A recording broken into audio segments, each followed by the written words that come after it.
അങ്ങോട്ട് വാട്ടാ. നാണിക്കണ്ട, മണവാളുടെ മുഖത്തേക്ക് നോക്കിക്കോ, പിന്നെ കണ്ടില്ല എന്ന് പറയരുത്. ആ ഇല്ലേ?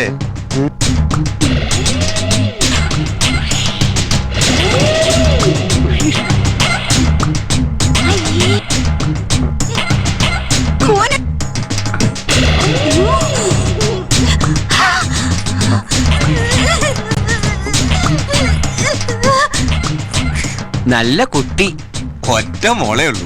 മതിലോ. ഞാൻ പൊരനിറങ്ങി നിൽക്കാണെന്ന് കരുതി എന്റെ ഭർത്താവാകാൻ പോകുന്ന ആളെ കുറിച്ച് എനിക്ക് ചില സന്ദർഭങ്ങളൊക്കെ ഉണ്ട്, നിനക്കറിയോ? അവളുടെ ഒരു അഹങ്കാരം കണ്ടില്ലേ?